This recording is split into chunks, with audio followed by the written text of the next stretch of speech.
Siobhan Bailey. Thank you, Madam Deputy Speaker. I beg to move that leave be given to bring in a bill to require social media platforms to offer a user identity verification process to all users, to require such platforms to offer options to limit or block interaction with other users who have not chosen to verify their identity through that process and for connected purposes. It is now normal to be called names like bitch, whore, and be called a liar on a daily basis. Young people are sent indecent graphic images during school lessons. Millions of people are routinely harassed through their mobile phones. Parents with dead or dying children are trolled at the most painful times of their lives. Confusion reigns from disinformation, scams, and fraudulent posts, and we're regularly censoring ourselves to avoid attacks, pile-ons, and rape threats. This cannot continue unchecked. I have spoken before about the misery of the dark cyber streets and alleyways. Our constituents are looking to us in here to help clean up Digital Dodge City, and while of course not all abuse is anonymous, the most frightening threats are from faceless, nameless, cowardly perpetrators that prevent us to be able to assess the true risk of a post. The approach of this cross-party bill will not only provide social media users with more choice and more control over their online lives, it will tackle anonymous abuse. If you add this to the measures already proposed in the Online Safety Bill and the Secretary of State's determination to make what is illegal offline illegal online, we can create immediate, meaningful change that will be felt throughout the UK. I also want to say up front that despite growing calls to ban anonymity online, this is not my proposal. I seek three simple things from social media platforms. Number one, give all social media users a choice, the right to verify their identity. Two, give social media users an option to only follow or be followed by verified accounts. And three, make it clear which accounts are verified. Our blue ticks work, so why should they only be available to the famous people and MPs? The platforms could have already done this, but they have chosen not to. So I think it's time that we legislate in these terms. We cannot be perceived to ignore the impact of anonymity any longer. It is a key factor in bullying, harassment and trolling. When social media users are anonymous, they feel much more able to behave badly and abuse other users. This is a phenomenon known as the online disinhibition effect. And it's partly due to not being being much harder to find and enforce rules against such behaviour that an anonymous troll doesn't get traced. They don't get banned because they can't be found often. And it takes moments, if they do get found, for them to create a fresh account with a new pseudonym and continuing their trolling or abuse. We also have to be honest that the ease with which accounts can be created and used anonymously or with pseudonyms is a major driver for harmful behaviour. We see the spread of disinformation, conspiracy theories and extremism.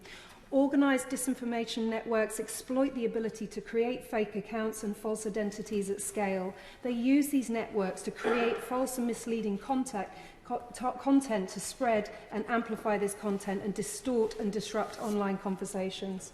Facing facts, the tech companies do not know who millions of their users are either. I understand that Facebook's own figures estimate that 5% of its accounts are inauthentic. That's 144 million inauthentic accounts, and independent estimates range that it's up to 25%. I've long argued that the issue of anonymity online is a gap for the government but not for the public. While the government's consultation omitted to ask questions on this topic, for many people, online abuse and anonymity go hand in hand. Famous campaigners like Katie Price have talked movingly about the vile abuse her disabled son Harvey receives. Ashley Kane, the dad of the late Azalea Damon Kane, a baby girl that died from leukemia, had me weeping when he described the trolling that her mum received. A brave woman I met through Instagram called Marlene Anderson told me that when her baby was dying, trolls were telling her to kill her daughter by taking the tubes out of her face. I'm sorry that I get upset, but I really struggle to say this without tears. And it's not just celebrities. I went down an awful internet rabbit hole last night looking at scores of parents that are trolled when their children die.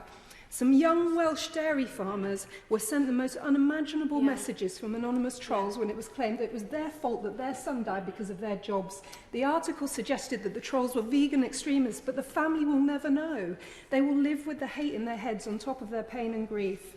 It's not therefore surprising that opinion polling suggests that 73% of adults support government action to reduce the number of anonymous accounts and online abuse. 3/4 of UK victims online say they've experienced abuse or harassment from anonymous accounts. And when 1 in 4 people in the UK have been a victim of some type of online abuse, you can see the levels that we're dealing with. Young women and girls are also suffering, so parents want action. I spoke to the actress and comedian Emily Atack about her awful experiences. Before she even has her breakfast in the morning, she is sent multiple pictures of penises from strangers, often anonymously. A bizarre thing to do, given how ugly they are, but she is questioning now whether she needs to be the one that changes rather than those picture senders. We are looking to deal with cyber flashing in this place, but the Law Commission has stated that in the majority of cases, victims of cyber flashing do not know the identity of the sender. Girl Guides, Girls in the Stroud constituency, they are appealing to me and my colleagues to make changes to protect them. Over the last few years, we've all been rightly appalled by the rise of anti-Semitism. In 2020, the Anti-Semitism Trust identified that nearly 40% of reported anti-Semitic abuse online came from fully anonymous or partly anonymous users. And the Community Security Trust noted that online platforms represent a convenient, far-reaching, anonymising and secure feeling environment for those who wish to voice, incite hatred. The stories of black footballers, I mean, this just goes on. The stories of black footballers receiving racist abuse are well known. The incredible Kick It Out identified social media as a battleground of hate and said that everybody needs to do more to tackle the problem.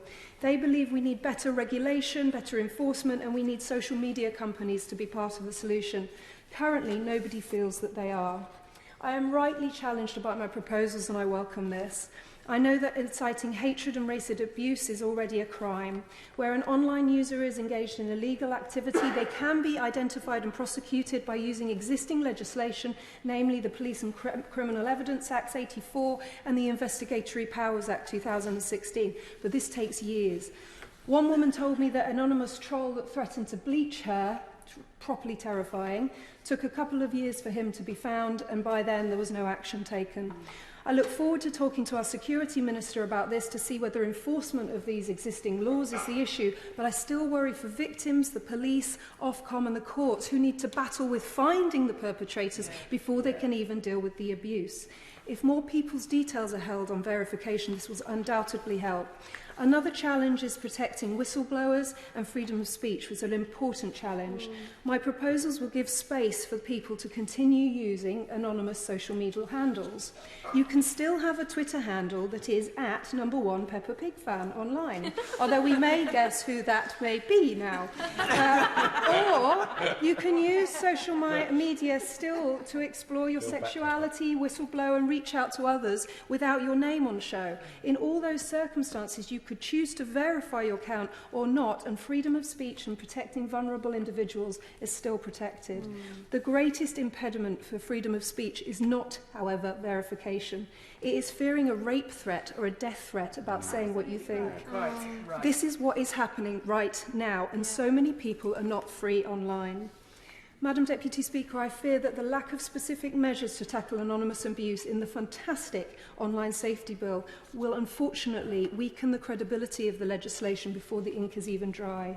Expectations have already been raised by the online safety bill, with headlines suggesting it's going to stop all abuse and there will be multi-million pound fines to the social media giants. If our proposals are adopted in this bill, within that online safety bill, from day one, the regulator and social media platforms will understand that there needs to be a change to how anonymous abuse is managed. The public will also experience tangible changes to their online experience immediately and take back some control rather than waiting to see if there's more prosecutions and mega fines. I give thanks to the Stroud constituents, campaigners, organisations, the sponsors of this bill, peers, colleagues here, for all of your assistance getting this off the ground. And I also to the work the Honourable Member for Folkestone and Hythe pre-legislative committee is doing to scrutinise. I know that the DCMS team really care about this, and working together, I really think we can bring some light into the dark cyber streets and make a true difference. Thank you. The question is that the honourable member have leave to bring in the bill. As many as that opinion say aye. Aye. Of the contrary, no. The ayes have it. Who will prepare and bring in the bill? Mrs Maria Miller, Laura Trott, Dame Margaret Hodge, Caroline Noakes, Carla Lockhart, Andrew Griffith, Jeremy Wright, John Nicholson, Mr David Davis and Esther McVeigh and myself, Madam Deputy Speaker. Siobhan Bailey.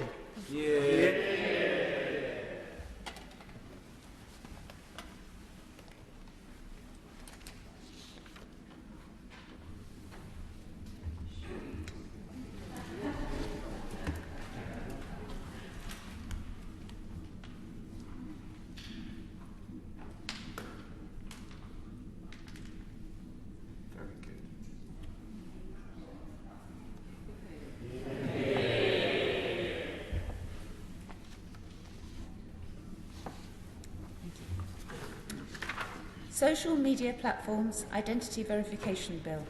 Second reading what day? 18th of March, 2022. 18th of March, 2022.